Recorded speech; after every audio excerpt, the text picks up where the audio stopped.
It's Car Con Carne.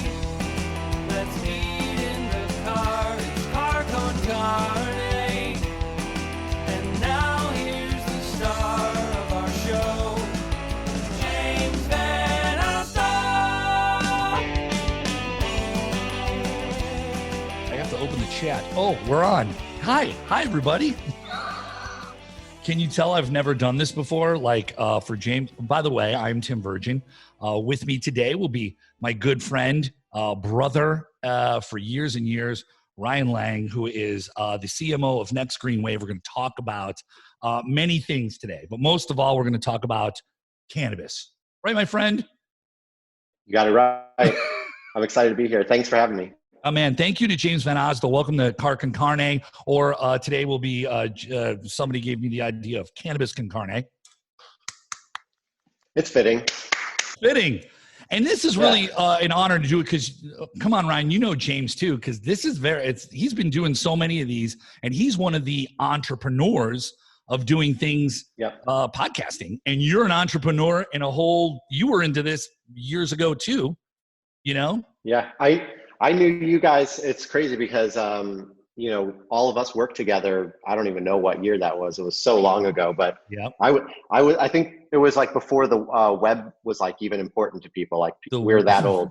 There it is. Well, here's what's important. We got to take care of some business first, and we're going to take care of our sponsor. As business owners open back up to serve their communities, they're faced with a lot of challenges as they navigate through the new normal brought on by the coronavirus. And C&H Financial Services is here to help. C&H offers a variety of products that range from traditional merchant accounts to zero-cost payment processing solutions, which eliminates the expense associated with accepting Visa, MasterCard, Discover, and American Express as a form of customer payment. To learn more, contact C&H Financial Services at 855-600-2437 or go to chfs.com. US. All right, let's get to it, Ryan. It's been so long. I want to give people a background of all of us. We just started talking about it a second, but Ryan and I have known each other for a few years, and we were all both, and Ryan was in radio at a time.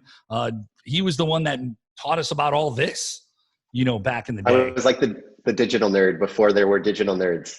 Yeah, but you know what? It was funny because you made it, because a lot of times I was one of those people, and this is one of my downfalls, that didn't want to accept it as much as a lot of people did. And you were on the forefront of accepting podcasting and how to tweet and how to hashtag and all that stuff.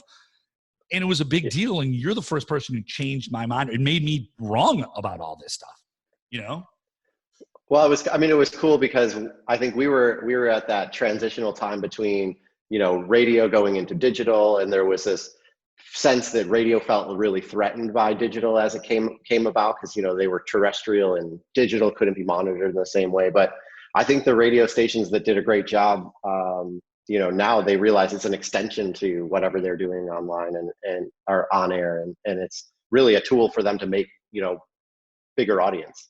Yeah, which segs me into what we're going to talk about today, because Ryan is now the CMO of Next Green Wave, which is a cannabis company, should we say? Yeah, we are everything seed all the way to consumer cannabis company. So we have a cultivation, we have products in dispensaries, and it's a really interesting topic right now. Yeah, see, that's the big thing. It's so funny because I just read online one of the biggest things. Right when I pulled up weed in Illinois, it said weed sales top 47 million in Illinois for the first time, because it's the first time we've been legal here. You're in California now. But in 1 month, in June, $47 million. Yeah. So I've been in it. So in California, I've been in the cannabis industry since the first day that it was legal here. And it was similar. There was a lot of transition, obviously, because there was a lot of people operating in the gray or in the black market before it was legal. And I imagine it was similar in Illinois. And so then now there's all these companies that come online, and all that cash is now being tracked. And there's a really large consumer segment. It's not just people that look like myself that are into cannabis. It's everybody from, grandparents to, younger folks and all in between. So But Ryan, here, see, that's the funny part, because at the beginning, you've always been an entrepreneur. You've always started things and took chances that a lot of people just don't. You have those, I can say it, balls that other people don't have to just step out there. And the only way you're going to be successful is to do things like that. And that's why I love you and admire you so much about the things that you do.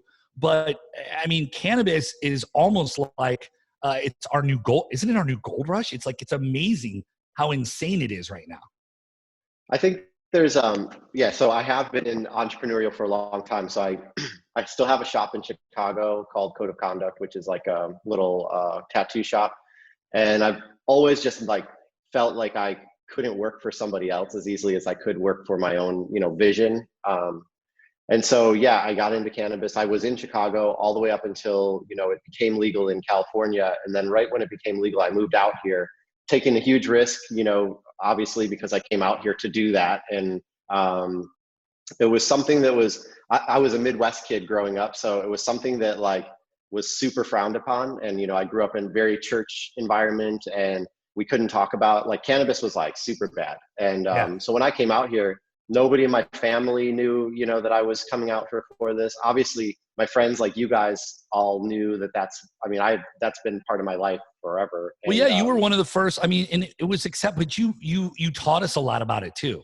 Do you know what I'm saying? And I think that's what helped you transition. Go ahead. Sorry, I didn't mean to interrupt. Yeah, no, that's okay. It's just like, yeah, it's wild, because when I first started talking about it to even my family, they were kind of a little bit like, wow, it's interesting that that's what you're doing, and we support it.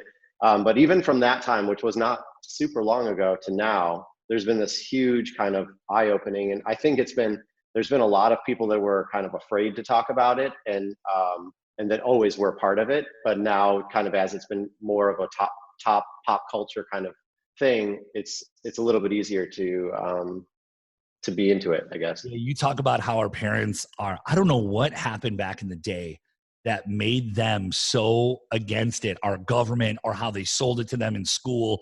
To my mother to this day, I'm like, Mom, it's a good thing. Look, they've done tests. It's better. Look, it's way safer than alcohol, in my view.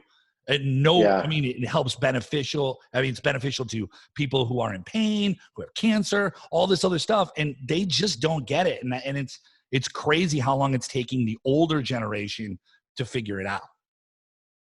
Yeah, a lot of it stems from, obviously, like that whole, reefer madness. There was just tons of propaganda against the industry. And at one point it was a thriving industry. Obviously, if you look back, there was medicines and everything like that made, way, way back. And so there's this period of time where our parents and even our grandparents, there's a huge stigma around all of the ways to consume. What we're finding, which is interesting, is as there's all these new ways to consume, that are coming online that are more familiar to you, like for things like there's even waters and things like that out there.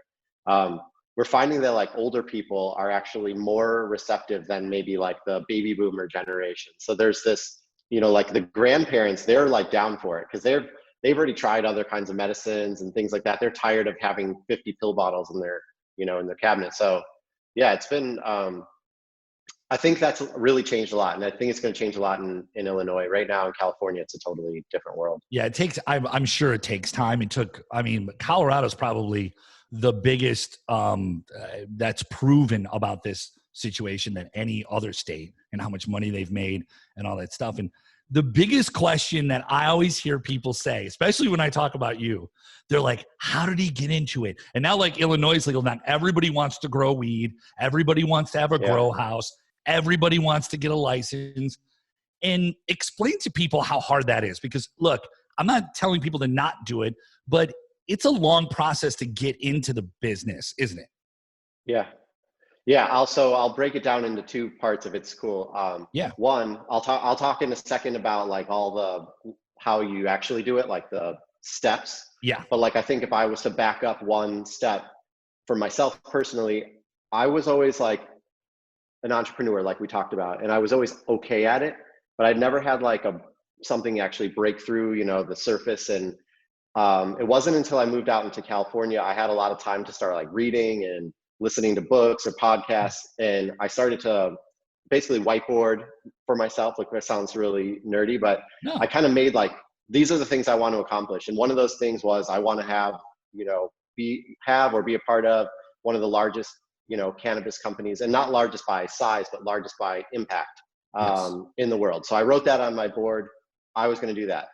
No idea how I was going to get from the point that I was, growing weed in my closet or, just to being a part of something much bigger. And so this sounds wild, but the biggest thing that changed in that whole aspect was I set in my calendar that every morning I was going to start my morning with reading something for 30 minutes and then doing meditation for 30 minutes where I just like super zoned in on this is what I'm going to accomplish. And so what happened was through that process, it kind of caused me to start making like daily lists, like what couple of things could I accomplish today to like get towards that bigger goal at the end. So fast forward a bunch of months and a bunch of time doing that. No, let's stop for a second because you made some great points there. And I've heard this for a lot of people. Number one, the most successful people that I have known in my career meditate. The big thing, most of them do, and read books. I mean, you said two of the most important things to start any kind of business, especially getting into what you're doing. It's something I need to do more. I think it's something that everybody needs to do more. Yeah. This is going to sound really silly, but one of these books I read, I don't even remember exactly what it was called. I think it was called like You're a Badass at Making Money or something stupid like that. I was like, I'm going to learn how to make a bunch of money. This is, this is way back. So you, but then it's so you. That had, it had a lot of great points and it led me to a lot of other books. So like, it just kind of like led me down this rabbit hole. And then what I found, just like what you're saying, is that you read 30 books or 40 books. I don't even know what the stat is, but I think the average CEO supposedly reads like 60 or 50 books per year. Yeah. Well, you read a bunch of books and you find out that all these people that are super smart have been successful. You can make fun of them or not make fun of them, but they have been successful. They all have these like common threads. They like do the same things. They have like similar like patterns. Like it's super weird. Like it almost seems like conspiracy, but it's really not. It's just they're moving in a similar direction. And so I just started to take those things, as cheesy as they were or not cheesy, but like one of the tips I read was about finding a good mentor or being like one of the things, I don't remember where I read this, but it basically said you kind of are a product of the 5 people you surround yourself by. So like if you look at 5 people you surround yourself by, are they all bad people? Are they all super successful people? Are they not? What's that range? Because for me, I was kind of at the max of where I could go as an entrepreneur without getting some sort of extra help from somebody. Right. And so leading into the cannabis space, I just kind of like searched around what are some of the places near me that I could start talking to people, and made some good partnerships with some guys that were kind of already in. And then, on top of that, I made some good partnerships with people that are totally not like me at all. So like one of my best partners in business, this guy named Alex, he's a Stanford graduate, total suit, the complete opposite of me. And so him and I started a company together when I first moved out to California that was focused on consumer packaged goods and reaching, brands, social media, all the stuff we talked about before. And that kind of led me into, as I was meeting people in the cannabis industry, I took a big chance and we essentially built a whole, plan out that we thought, if we show this to the right people and get them, excited about our vision, we could potentially pull it off. And that was kind of the first step, was making that. I basically put together a slide deck and I started showing it to people. Well, that's the funny part about things, that people don't realize how important, and I was one of those people back in the day, that how important marketing yourself, marketing the product, and how doing it the right way. Look, there's 1,000 places you can find, people that grow weed or start a weed company, but who's the one that's going to stand out? How is it going to stand out? And that's, I think, where you are shining brighter than anybody, Well, and it's not even marketing yourself is, that's a big point. But it's also like being good at communicating your ideas that you have in your head, because a lot of times I've got all these crazy ideas that I think I'm going to accomplish. And it's like every day I write a different idea down on my whiteboard, but can I articulate that idea to somebody else who doesn't think the same way I think? And so there was a stage, probably right as cannabis was like exploding in the US as far as people caring about it. I was out raising money for our cannabis company, and I went, it felt like every 2 weeks I was going to New York or Toronto, and I was basically talking to big investment banks and a lot of people that didn't look like me. And one of the things I realized in that process, like I said, I had this deck, this vision that I wanted to communicate, is I had to be able to figure out a way to show them what I was thinking would be successful or could be successful. And so, that's obviously part one of that whole plan and how you actually do it. If you want me to, I can talk a little bit about the actual, like, how you Yeah, do it, no. That's what I was going to to get you next. How did, like, when you got the stride going, when did you know, and how did you know things were taking off? Yeah. So pretend you had,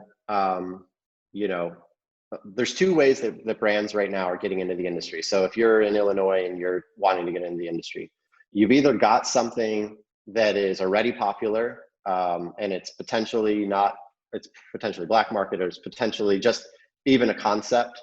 Right. And then a bigger group might come to you and go, hey, we'd like to pull you into our team, and we'd love to, like, get this brand out, through our company. You can't, as yourself personally, Tim Virgin, you can't go out and just make a cannabis brand, even though it's legal in the US or in Illinois. Chicago. Right. You would have to partner with somebody licensed, and it would have to be some sort of, branded deal. If you want to own your own whole thing, you want to Tim Virgin's cannabis factory. Yeah. There's a big process to that. So you have to obviously apply for all the licensing. You'd probably have to be pretty well funded for that too, because it's just what you burn time the most on is, waiting for stuff. So you might apply for something. Like right now, we've got an extraction facility that's just about done, but it's something we've been working on for a year, and it's something we thought we were going to have done a year ago, but we don't. And so if you've got to have the capital to be able to hold on to that building while the permits are in line, and then also just deal with, continued conversation over it. Okay, there's so much to ask, and I know everybody wants to know, but the problem is you really need to find somebody that you can partner with. Number one, with cash flow, right? That's what you're saying. Sure, and yeah. Number two, somebody probably that'll let you in that knows a little bit about it. Is that well? I mean, so you definitely. Here's my biggest tip for anybody out there that's what I want to know. Your biggest tip. A cannabis company. Biggest tip. If you don't know what you're doing right now, or you don't have if you're just a person that likes cannabis and wants to start a grow, you should write Tim Virgin a check for $10 million, write Ryan Lange a check for $10 million, and walk away. And you're going to save yourself $20 more million. Okay. So there it is. Don't get into it. There's There's a ton of people that have gotten into the industry over the last couple of years that have no idea what they're doing, and they end up burning through, millions of dollars. So that actually was just in the news. Dan Belzeri and his company, everybody's heard about his company. Yep. They burned through $50 million, and it's a total failure. It looks like it's going to fall apart. I mean, that's one example, but there's a lot of examples. But there's a lot of people doing that already have brands and influencers and stuff. And you just made a great point. It's not something.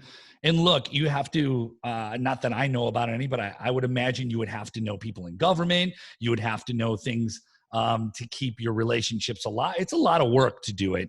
And it's just a process. Yeah. It's a process, and you got to really want it to do it. I would say that if I was doing everything from scratch right now, and I think where a lot of the industry is going is people are getting really focused in on one thing that they do well. There's a lot of people, the first thing that anybody wants to do is start a grow. So like in Illinois, you probably hear tons of people that wanted to start a grow. And then you got all these people that are trying to grow cannabis, and really then, that's great. That's actually what we do. So I am not knocking it at all. I just think that's kind of one of the first lanes people look. But then, I guess in that process, people try to get what's considered a micro biz or a seed to consumer, where they can do cultivation, distribution, extraction, all of the things, manufacturing. And there are a lot of those that came online, and there's a lot that came online in Illinois. But the problem is there's lots of people that are focused in on one of those disciplines and crushing it. I would say, picking a lane and being really great at that lane. And I mean, we're doing that in what we're doing. we have other licenses. We have extraction, distribution, we have the ability to manufacture, but right now, one of our core businesses and where we're really focused in is cultivation, doing a really great job with that. And, I mean, that's a big deal. I mean, in terms of growing it, the way you grow it, pesticides, things like that. People are going to, I have a feeling I'm a little scared when people start smoking weed and just they're smoking it and not really know what they're getting, at this point, because I mean, I don't really want the government involved, but how do you control that kind of stuff? Do you know what I'm saying? It's kind of still the Wild West in that fact, right? So on the legal side, it is not the Wild West anymore. It is Okay. highly regulated. And so the cool part about it, I mean, I guess one of the real values to the legal side of the business is that there's standards that everybody upholds across the business, and they have to get tested before product can go out to market. And what is really great about that is, like on the California side, obviously they test for heavy metals, pesticides, all of these things. And consumers don't buy products that are not tested. So our team at NGW, so one of my business partners who is the founder of the company, Mike Jennings, he's a longtime cultivator. His family's always been in cultivation way before it was legal. Like when it was outlaw style.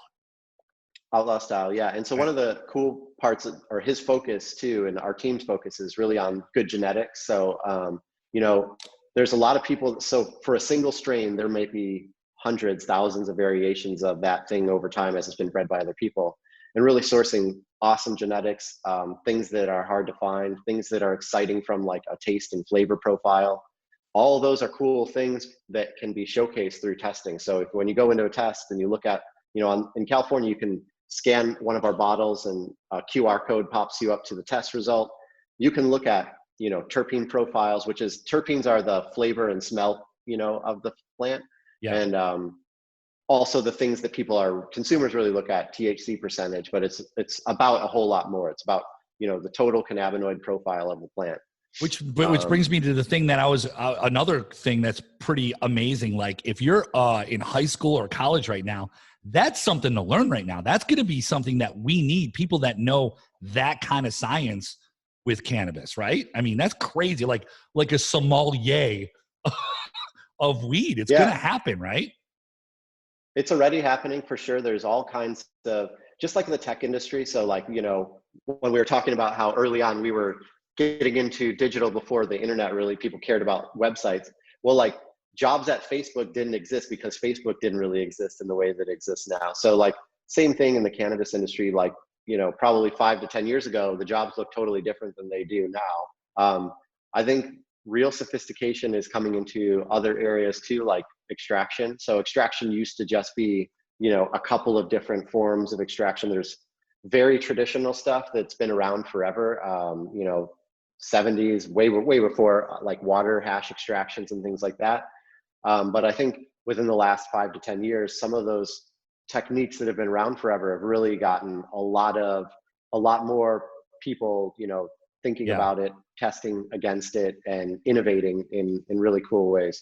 Well, that's awesome to know, because nobody knows this stuff. Like literally, especially people in Chicago and Illinois, we're thinking, oh man, they're just putting grow houses up and we're getting it from somewhere and here you go. And you kind of at a point, like I was wondering, I was like, man, do people know what they're smoking at this point? Like, even though it's coming through whatever you buy it from, one of the places in the distributors or whatever they called, you don't know, but that makes me feel good. That's pretty awesome, actually. Yeah, I mean, there's always horror stories. Like if you look for it, you can find stuff not going right. Even on the legal side of the industry.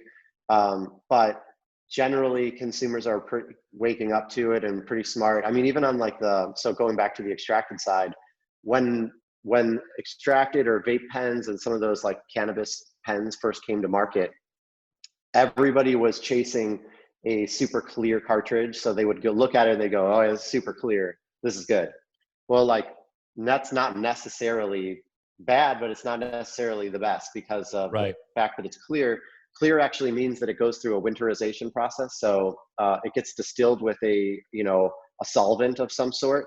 So there's chemicals being, introduced in order for them to get that clarity out. Whereas some of the new oils that maybe were not looking as pretty when, and got knocked, years ago are more like a honey colored or dark. Those are actually more natural. So those are more like, maybe a Whole Foods versus a McDonald's, or I don't know what the comparison is, but yeah, it is interesting because consumers now are really waking up to knowing specifically what they like. And it's wild because you see how educated everybody's getting as far as what they like to consume.